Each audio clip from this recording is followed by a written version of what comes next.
Because of that mythology that they created for themselves and their fear of being cuckolded, that's a long-held fear in the mind of conservative men that has not gone away, brother, let me tell you. And, you know, that's why they feared desegregation. That's why interracial marriage wasn't allowed for a long time. Black people are getting killed by white dudes for looking at a woman the wrong way, or even being lied about, like Emmett Till making a pass at a white woman that white woman ended up saying did not actually happen and then getting lynched because of it. Like, this shit is so deeply ingrained into the conservative zeitgeist that it appears when you least expect it, which is a white woman that's conventionally attractive dancing to music. But because the woman is white and because the music is made by a black person, they immediately imagine all of that inbuilt lizard brain fear around all this mythology that they made up themselves, mind you. It comes crawling back in, and all of a sudden you have a whole bunch of people in the comments talking about how they're upset that she's dancing to music that's not made by a white person. It's really weird, man. There was this one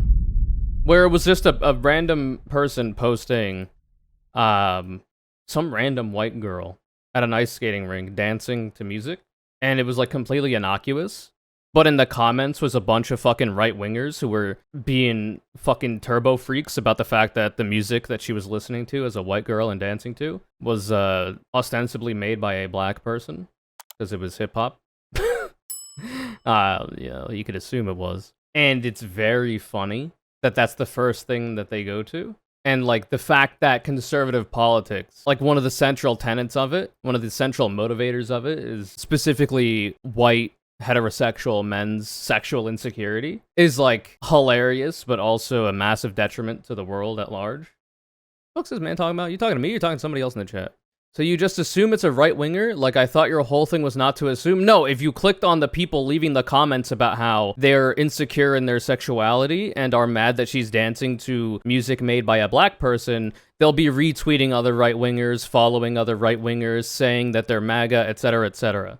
Because it's really funny whenever somebody rolls up and is like, oh, you would just assume that all these people doing this obvious right-wing shit that has a consistent pattern throughout history of right-wingers doing, you just assume they're right-wingers. Like, that doesn't really work when the entirety of, like, conservatives online, their entire personality and the only thing that they care to ever speak about is their fucking right-wing politics and the fact that they are right-wing and, like, Trump supporters and conservatives, etc., etc. Like, you can't really make that claim, like, oh, you just assume they're right-wingers, when the people's literal entire purpose for being on the social media platform for which I am referencing and drawing these observations from, say they're right-wingers, brother. It doesn't work. It does not work like that. I'm sorry. I will not ignore the evidence of my eyes and ears to comfort you in your delusional reality. You're gonna have to get up to speed with the rest of us normal people. Otherwise, you'll be left in the dust. It is what it is. So I guess you are a left-winger? How could you assume that?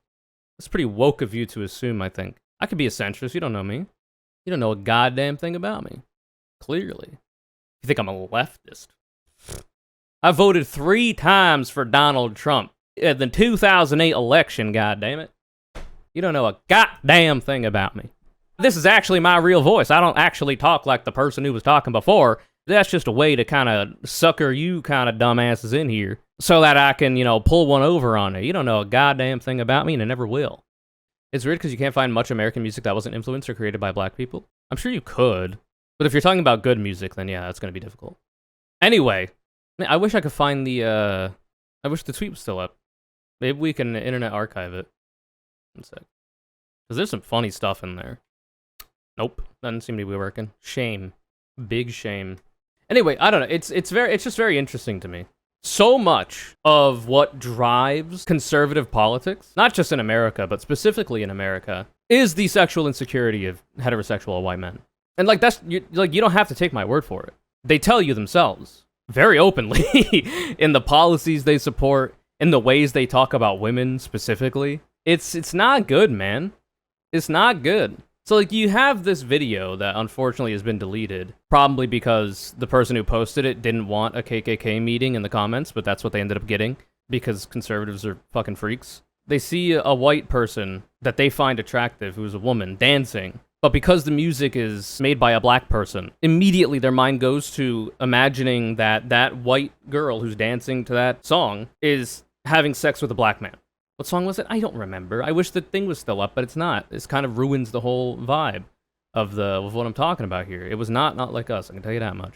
Like literally, that's what and it was saying it they were saying it in the fucking comments too, which is why I wish the shit wasn't deleted. I don't know why this motherfucker deleted the shit. They must be a right winger too, because they made him look bad as fuck. If I try to remember what they were saying, it was things along the lines of like, oh, why is she listening to that music? Or things along the lines of like, she needs to be saved from, you know, being in groups that would listen to this kind of music. Being like she's ruined by the fact that she's listening to music like that. Whole bunch of stuff that I wish I could actually show you, but unfortunately I cannot, because the dumbass deleted it. But I mean, that's why they literally opposed desegregation, you know? And it goes further back than that. Like, you have to wonder, once you step out of the bubble of religiosity, and you look at not just Christianity, but if you look at, like, Orthodox Judaism, or, like, more, like, conservative versions of Islam, a variety of these different religions, the basis of those religions seems to center around a patriarchal system that places men above women, and often, through the religious edicts and the expectations for being in that religion, depending on, you know, how much you're, you know, sticking to it, and if you might be Orthodox or whatever,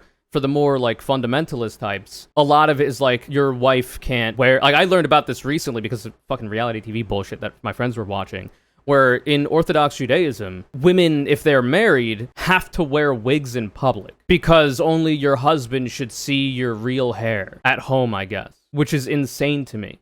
Because up until the point that that woman is not married, she can just have her hair out. She could be slutting it up, not wearing a wig, and just letting it all hang out, all of her hair. But as soon as she's married and then thus becomes the property of a man, well, then she's got to cover that hair up because other men might see it. And I don't know. Who the fuck knows, bro? It's crazy. Or in Christianity where, and unluckily, at least in a lot of like different kinds of Christianity, they're not as bad with the patriarchal shit. But like, women are still expected to be like the baby factory in that engagement. There's a lot of expectations for having children in a lot of conservative circles. Like it's like an entire point that they make, like, oh my God, Christianity is on the decline or whatever. We gotta make more children and then indoctrinate them into being Christian so that we have more Christians in society in the future. And obviously, because women are typically the people that have the capacity for pregnancy, it becomes their duty to pump out a whole bunch of babies to meet that end. And, like, men are the head of household or whatever. There's still a lot of crazy shit there. Like, women can't be priests, which is weird as fuck. Is it in Catholicism where, like, nuns have to be chaste and whatnot? There's a whole lot of crazy shit going on there that's completely arbitrary, that seems to just be, like, built to make it so that women are the property of men through dubious religious means that were invented by men out of whole cloth, you know? Or like in Islam, where like women and even girls are expected to cover up in whatever means, like with the hijab or whatever. Reason being because it's indecent otherwise, like to show ankle or to show your hair or whatever. However it is that ends up shaking out, it seems like the big reason for that is because, like, to be insubordinate to those edicts would mean that other men could perceive you in a sexual capacity, so you have to cover up, which is really weird. Because one, obviously adult women are expected to do this. So like only the men are allowed to see what's beneath all of the garb, depending on how fundamentalist you are. Because a lot of the times I am just talking about fundamentalists when it comes to this kind of conversation. But like they even expect young girls to do it. And if that's the justification, then like that's pretty pedophilic, man. That's pretty cringe. Not even to mention the pedophilia that seems to be inherent to the Catholic and Christian faith as well. And the preponderance of those kinds of abusive acts against children in those realms as well. Like, it's a lot of shit that seems to be kind of allowed, or at least not, like, properly fought back against and safeguarded against in these various religions, that the religion is kind of used to justify. So, like, a lot of these religions, a big tenet of them seems to be like, oh, well, men should control women. And you have to wonder why that is, you know? Because it was men who decided, there was like one schizophrenic man eons ago who was talking to fucking voices in his head and was like, yo, that's God, I'm gonna make the Bible, bada bing, bada boom, it's been translated 1 billion times over, and now we have like the religions of the modern day that have been offshoots and whatnot, and the Abrahamic religions and a bunch of other shit, and that just seems to be like the consistent theme. And even in a secular sense, a lot of the cultural expectations for men in our society is that they have a certain amount of control over women. So in the beginning of this country, women were not allowed to vote. They were considered the property of their husbands and fathers. They did not have any autonomy whatsoever. If you are not married, you're the property of your father. And once you get married, you know, that property is exchanged to the husband in that instance. And, you know, women can't open bank accounts under their own name. They have to open it under their husband's name. And if you're not married, you can't have a bank account. All this kind of shit. dowries and whatnot. It's not unique, obviously, to Christianity as a religion, because a lot of other religions do this, but because Christianity was one of the major religions during this period of time in America. Now, it wasn't founded on Christianity, but it was a lot of Christianity going on. America was founded to avoid having a state religion and avoid being, told how to think and how to act and what religions to believe in. That was one of the motivations for founding the United States of America. Also, fuck monarchy, and taxation without representation is cringe. And if the tax revenues don't go to helping the people that pay into them, and especially uplifting the people who have the least in our society by taxing the people who have the most, and even in a moderate sense, allowing those people to still be incredibly wealthy, more wealthy than any of us in this chat room will ever be, but allowing for others to not go hungry, etc., not be houseless or whatever, is also pretty cringe. So, trying to fix that is pretty good. But, because Christianity is a big part of a lot of people's lives in that time, it became one of the more popular religions in America, and as such, a lot of that religiosity came with those decisions and was used as justification for why these decisions were made when it comes to women being considered second-class citizens and not even full humans. And I bring all of this up to say that that's why, for one, conservatives of the modern day and in history fear women's individuality, fear a woman's ability to be her own person, live her own life, not get married, be a lesbian even, not depend on a man to live, is because it allows, the amount of freedom for that woman to do whatever the fuck they want. And if it does end up being the case that that woman ends up with a man and gets married or whatever, that man is going to have to grapple with the horrible reality that she had a life before meeting him, and therefore had a bunch of experiences with other men that, because of that man's insecurity, doesn't sit right with him for whatever reason. Even though, as a man, you're allowed to be the biggest slut in the world and you get praised for it. Whatever. That's why they fear that. They fear that because of the long history of sexual insecurity surrounding specifically black men in America because of slavery and the eventual desegregation of this country and the ostensible ending of slavery through the 13th Amendment that still allows for slavery so long as you're convicted of a federal crime that seems to disproportionately target black people. Anyway, because of that, it's going to be a bunch of people, out there that are no longer considered subhuman animals and property and are now considered what they've always been, full human beings that should have rights, i.e. black people. They're now going to be allowed to commingle with everybody else in desegregation. And that's scary to the white man, specifically because of the fact that there is this long-held stereotype of black people having bigger penises, which, as far as I'm aware, doesn't actually bear fruit. A lot of that is just conservative mythology and fear-mongering. It might be the case that they're better at sex. I mean, that's harder to quantify, but it seems like black people tend to have, and non-white people generally tend to have better senses of rhythm, and rhythm is fairly important when it comes to coitus. So, maybe it is the case that non-white people tend to have a higher probability of being a better lay. Regardless, because of that mythology that they created for themselves and their fear of being cuckolded, or I guess involuntarily in this instance, their fear of their wife fancying a black man and then that black man having a bigger penis than them and then that black man being better at sex than them, stealing the woman away, that's a long-held fear in the mind of conservative men that has not gone away, brother, let me tell you. It's pretty sad. And, that's why they feared desegregation. That's one of the reasons why they wanted to be able to continue to control women in that way. That's why interracial marriage wasn't allowed for a long time. That's why dudes are literally getting killed just for, looking at a white woman the wrong way. And by dudes, I mean, in this case, black people, black men, are getting killed by white dudes for looking at a woman the wrong way, or even being lied about. Like Emmett Till, who was a fucking child, for one, being lied about making a pass at a white woman that white woman ended up saying did not actually happen and then getting lynched because of it. The shit is so deeply ingrained into the conservative zeitgeist that it appears when you least expect it, which is a white woman that's conventionally attractive dancing to music made, you assume, by a non-white person because it's hip-hop, right? Because, you just, that's a normal-ass thing to see. A person dancing to music, wow. But because the woman is white, and because the music is made by a black person, they immediately imagine all of that inbuilt lizard brain fear around all this mythology that they made up themselves, mind you. It wasn't brought to them by somebody else. They made it up. Because of that, because they played themselves, it comes crawling back in, and all of a sudden, you have a whole bunch of people in the comments talking about how they're upset that she's dancing to music that's not made by a white person. It's really weird, man. It's very strange, and this is nothing new. Like I say, this is a long history in this country. That's why cuckoldry has a racial undertone to it in the majority of instances that it's brought up. Because, historically speaking, it was racialized. Historically speaking, cuckoldry, in this case involuntarily being cuckolded, the expectation was a white man, his white wife was cheating on him with a black man. And because of that, anytime right-wingers say that lefties are cucked or whatever, there's a good chance that that's the kind of cuckoldry they're talking about, right? Because that's what they think in their mind when they think of the word cuckoldry, because there's a long history of it in this country.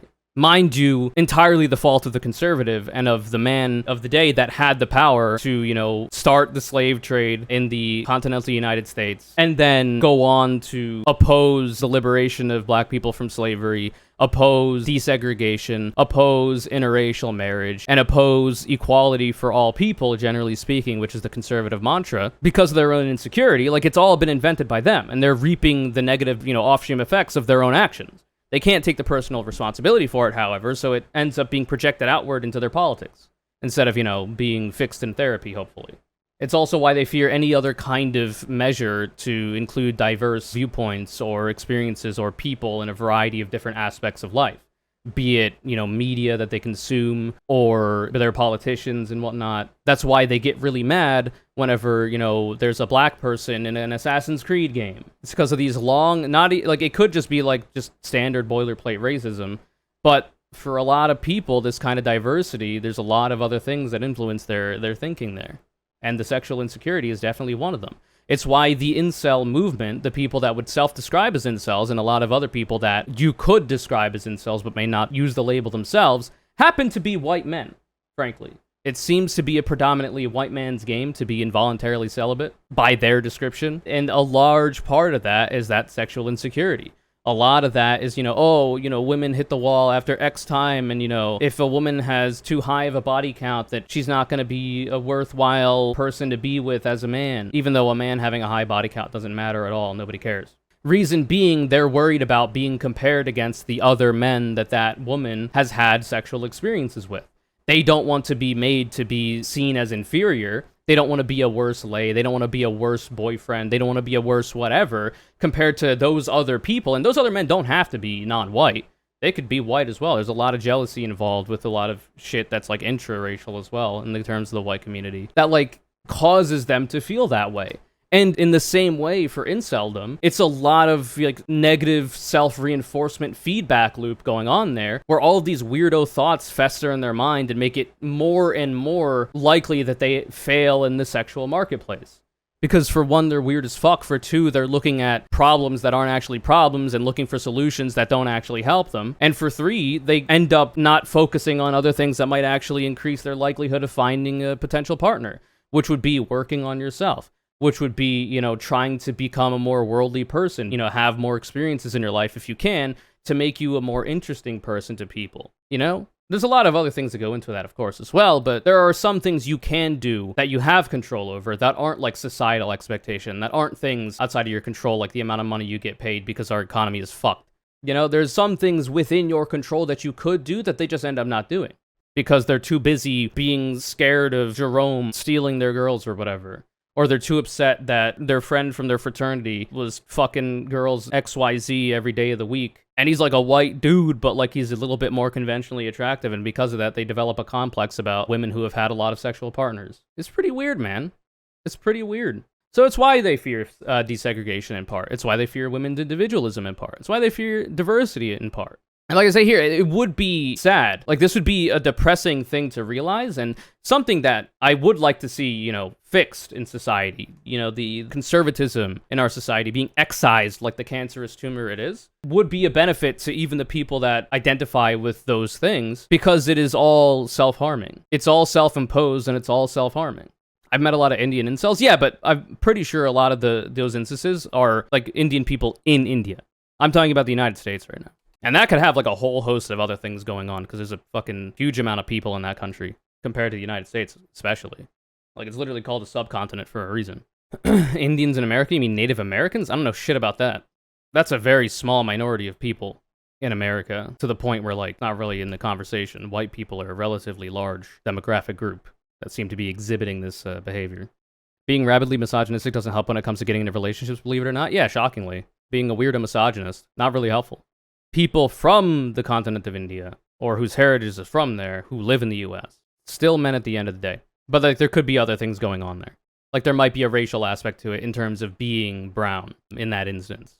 That could be at play there. That's not really in the conversation. Because, like, the Indian population of men don't really hold the levers of power in the United States like the white population of men do. The ones that are in power. And then, therefore, the ones that support and vote for the people who are in power, who put forth these policies that make their life worse. Let's just make this clear. I want to know, are you trans? Are you a federal agent? You've been glowing in the chat for a long time, so I assume you are. Are you with the government? Why the fuck do you care, man? You're the strange one? Like, what even are you?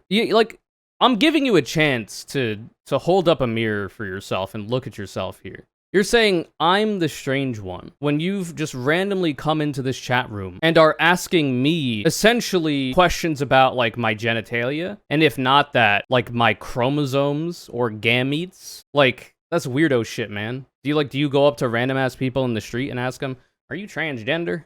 Excuse me, are you transgender? What's going on there? You look a little weird to me. That's fucking strange, man. You're a weirdo. I don't do that shit. It's weird as hell. I don't care if somebody's trans. The only time I care about if somebody is trans is because it so often is the case that, trans people are attractive. But I mean, neither here nor there. Man said, I just don't want Jamal to rob and kill me. You're more at risk of being robbed and killed by a white man, given crime statistics in the United States of America, by the way, per the FBI. Should probably worry about that first, I think. That's crazy, man.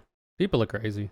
Anyway, it's pretty depressing. But, like, it's hard to, like, make note of how depressing it is because of the fact that it causes so much harm to not only the people that they are afraid of and hate, but also themselves and the people around them who they ostensibly want to do right by. It's not good.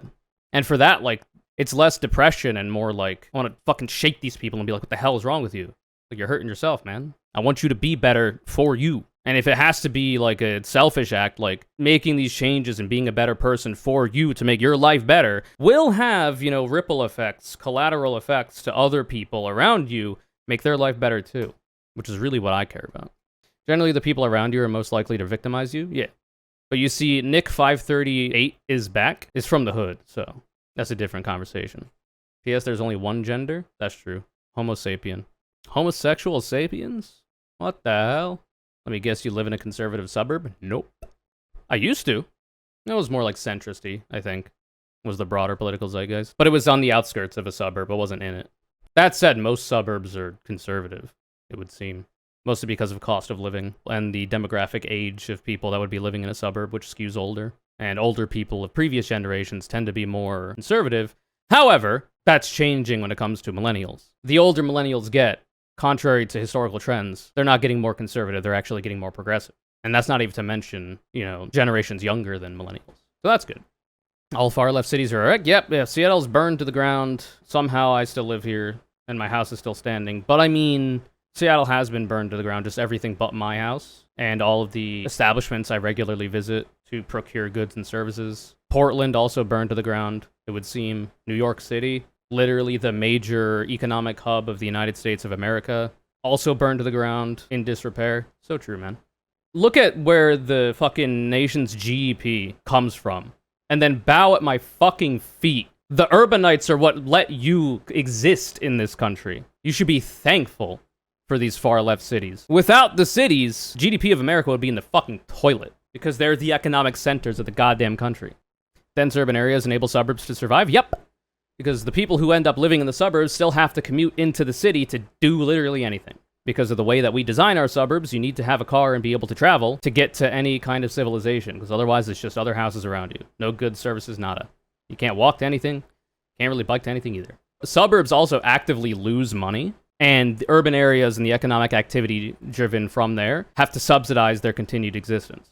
Because without them, the suburbs would fail. Because they don't produce anything economically, they only drain because of the maintenance that it requires. What makes me mad is far-lefts are leaving their far-left states because they turned it into a hellhole and they just come to conservative states and vote for the same junk and just ruin another state. What's it like living in an alternate reality, man? Let us know. Do you have like a futuristic like watch that lets you jump between parallel realities? And like now your brain is so screwed up from jumping from one to the other that like you don't know which one's real anymore. So like the reality that we are all in, all us normal people, seems to contradict with the one that you're describing. So that's just my concern.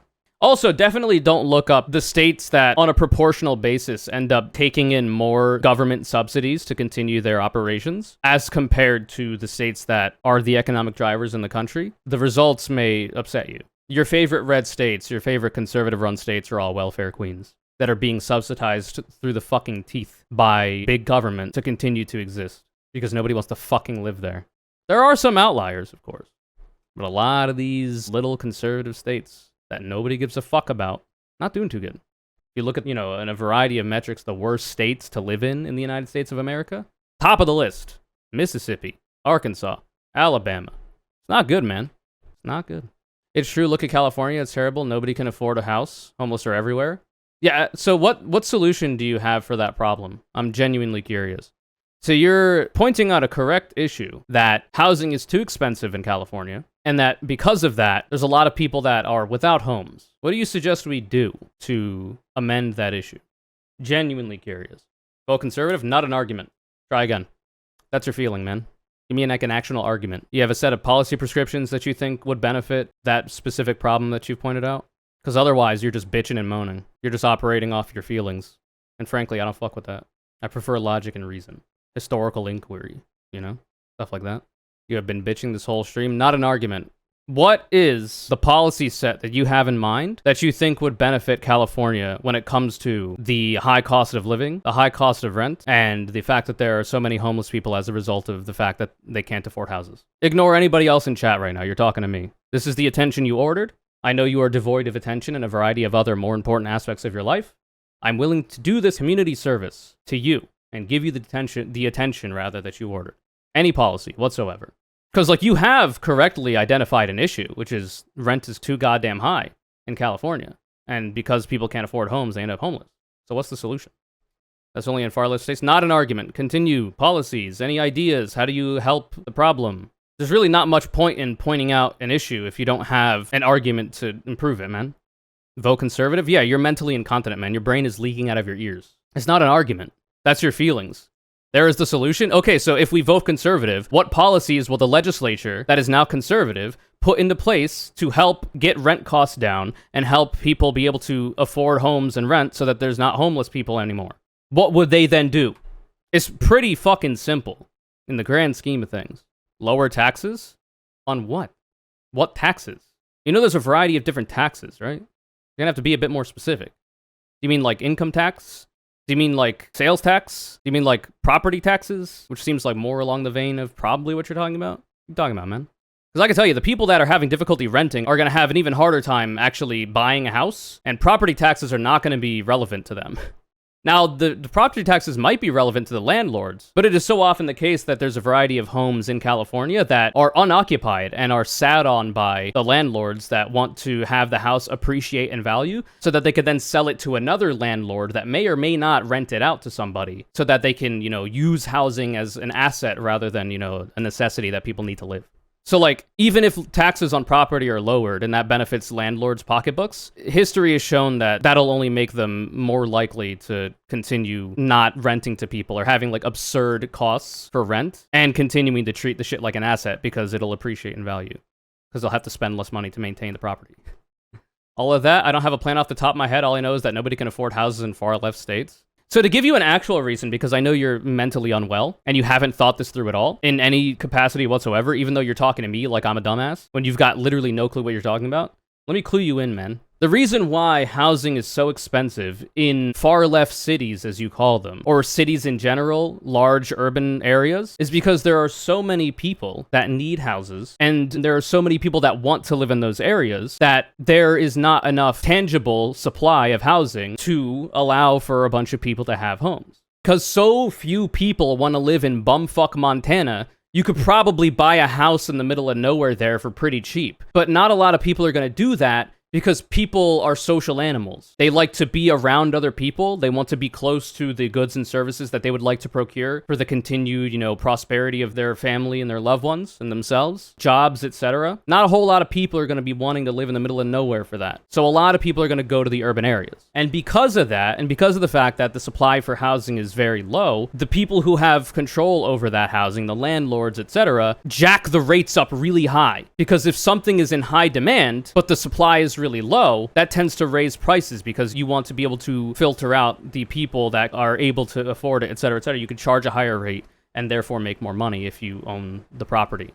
So you jack up rent costs, you jack up the cost for the house if you're selling it or whatever. Now, the solution to this is, for one, to build more housing, ideally low-income housing, or housing that can be subsidized so that people who are of low income, which tend to be among those who are homeless, I think we can both agree that homeless people tend to be low income, that allows for them to at least have a roof over their head and a pot to piss in. Doesn't have to be lavish, but ideally it's pretty good.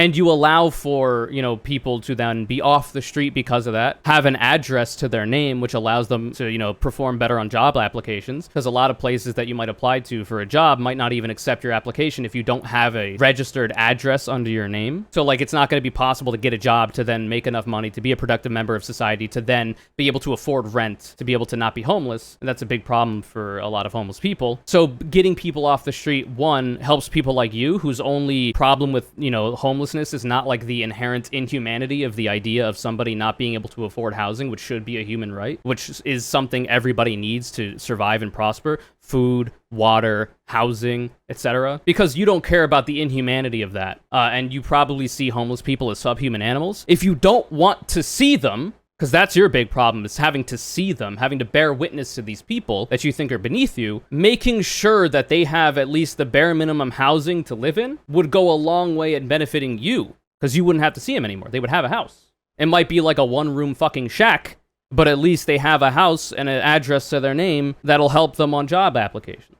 And there's a variety of ways you could do this. You could go through the private market and hope that, through the goodness of these mega wealthy people's hearts, they build big ass, structures of affordable housing. Not as likely to happen. So unfortunately, in this instance, you have to rely on Big Brother, on big government to build the housing instead, because they're more likely to be able to get the job done and not worry as much about a profit incentive, even though they still want to.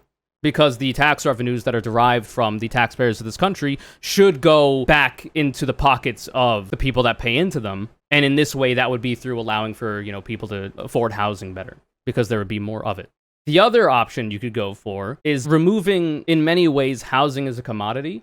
So disallowing mega corporations and other big landlords from keeping houses unoccupied because they treat them rather than, as a necessity that people need to live, shelter. They treat it rather as a speculative asset, as a good to be held and then sold later on to another landlord to make money. Stop that from being allowed and make it so that they have to rent it out to somebody at the very least or sell it. Ideally, you just don't have that issue at all. You just don't allow for it. But in a more moderate sense, you could put forward legislation that forces these mega corporations to divest some of their investments into the hands of other people, and potentially make it less likely for them to continue to bogart all the housing and stop people from living in them and actually make them, put them on the market. And that, coupled with building public housing and low-income housing, it'll increase the supply of housing to hopefully be able to start meeting the demand of housing. And therefore, all rents and housing-related costs would then go down, because economically speaking, that's what tends to happen if things are operating in the way that they should be. But it is a lot of the time these mega corporations and landlords that make it so that they don't operate the way that they should be, and they work outside of the, the common sense expectation of how the economy works. And even if demand is super high and supply could be, getting to a point where it could reach it, it's going to be worse for their bottom line, so they're not going to do it. Anyway, we're on a whole fucking tangent, but you realize how, in this conversation, you've come into my chat room and called me a fucking dumbass that doesn't know what I'm talking about. And you're even saying you agree with my first point, which you did not bring up when I asked you for a single solid solitary policy prescription to fix the issue that we both agree exists, which is housing being too expensive in California, and, you know, because of that, making it so that people don't have homes. You're the one who came here and began the aggression to me, and yet I am the only one that actually has any solution to the issues that I seem to have thought about at all, and you're the one with the buzzwords. You're the one with the, oh, far left cities are being burned to the ground, they're a wreck. You know, I don't want Jose to come across the border and take my job or whatever. I don't want black people to kill me or something. Like, you're the one in here with like no actual ideas as to how to fix any issues that would actually potentially work. Because you could look at comparable OECD nations, the United States of America, that aren't the US, and a variety of policies that they employ to not have homelessness in their goddamn countries. There's so much shit that like you're just not even like cognizant of, but you have the gall, the unearned confidence to come to my chat room, a fucking no-name streamer, and start spouting off. It's crazy, man. It's crazy. Like, rethink your life, brother. This is no way to be living. Also, taxes have been barely raised on the mega wealthy in this country. Like, even the plans that the Democrats have put forward, which do tend to be more in favor of, like, taxing the mega wealthy in this country and redistributing that money into the pockets of people that aren't as well-to-do, which, you know, still allows them to be incredibly wealthy, once again, have more money after taxes than you, your family, your entire family line will ever see. Like, think, brother. Even that amount of taxation on the mega wealthy is peanuts to them. And you're mad that they might get taxed more or something? They're not getting taxed enough, man. Even if the hypothetical situation that you've concocted in your mind to get scared of comes to pass, the mega wealthy are still gonna be fucking wealthy. They're gonna still have more money than God. It's just that some of this money will actually go to people who can barely afford to keep the lights on. Which is too far gone. That can't happen, man. It's fucked up, dude. When did I mention the mega wealthy? I did. You brought up the taxes. You brought up higher taxes. When I talk about taxation, I talk about taxing the mega wealthy because they have the most money with which you could, tax and still allow them to be very wealthy and run their businesses or whatever that allows them to maintain that wealth. I'm not talking about taxing mom and pop. That's why there's a progressive tax system in the United States of America. I'm not sure if you're aware of what the progressive tax system is, but depending on your income bracket, the amount of money you make, you get taxed at a different percentage. So, like, if you make $250,001 a year, you then enter the tax bracket for people who make over $250,000 a year. And then all the previous $250,000 you made get taxed at those individual tax brackets. But the $250,000 and first dollar, once you enter that tax bracket, that first dollar then gets taxed at that rate, right? So, like, if you make $100 over $250,000 a year, those $100 are what get taxed at the $250K tax bracket. And then once you get higher and higher than that, the tax rate should theoretically increase because the people who are making that much money have the most to give to everybody else through social safety net programs.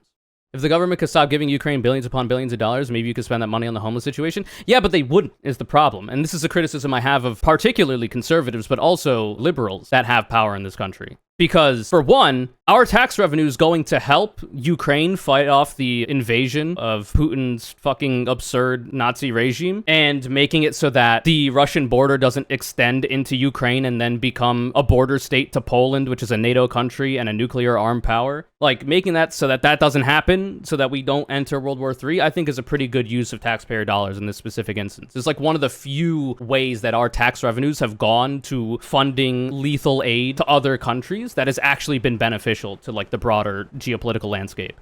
So that's not the best argument. Now, it's a better argument to make when it comes to sending money to the nation state of Israel, because the far-right Netanyahu regime has been leading a genocide of the Palestinian people for a long time and has only ratcheted it up recently after the horrific attacks on October 7th. So because of that, like, if our money stopped going to that, maybe we could reallocate some of those funds into, like, helping people that are not as well-to-do. But the problem is that the Democrats are not that great on that either. Now, Joe Brandon and Kamala Harris, what's he call him, Laughing Kamala or whatever, when even Cackling Kamala was right there, whatever. Like, even they are not putting forward policies that I think go far enough. But it's certainly preferable to the alternative, which is Donald Trump's wanting to reduce taxes on the mega wealthy, aka the people who have the most money to be able to give away and still be super wealthy, and help a lot of these issues if we actually allocated our funds correctly. Anyway, this has been too long of a segment, and it's been too long that I've been trying to educate you on a variety of shit that you don't care about, because, like, I'll tell you all this real shit that's, like, actually correct and based on historical analysis and, like, factual information that you could look up if you want, but I know that you don't care, Because as soon as you label me as a leftist or whatever, or you label me as transgender, all other thoughts go out of your mind, all the blood leaves your brain and enters your penis. And you just stop thinking rationally, you know, assuming you could ever think rationally to begin with. So we'll cap it off here. But I mean, I hope I've opened your eyes up a little bit to like moving you outside of the bubble that you exist within and into the reality that all of us are inhabiting. But like, I can only do so much, and it's been long enough, so. You can come back on another stream if you want. Like, unless you get, like, super belligerent, I'm not gonna ban you. And usually it's the case that unless, like, you're saying slurs, I don't ban you either. You know, if you're not, like, breaking TOS, if you're just being annoying, I'll just time you out, and you can always come back. So, like, next stream, or even if, like, you stay in chat now, like, you can keep talking, but if you start getting belligerent, it's gonna annoy other people, so be careful, I guess. Anyway, I hope you enjoyed. Didn't expect that to come from this, but I guess that's the segment.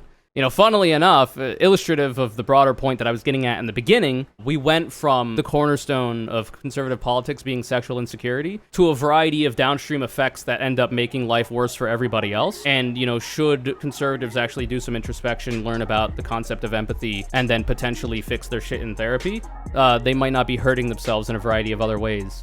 And might actually be in favor of policies that could reduce the housing costs for people and then make it so that people are not likely to be homeless or whatever. Pog.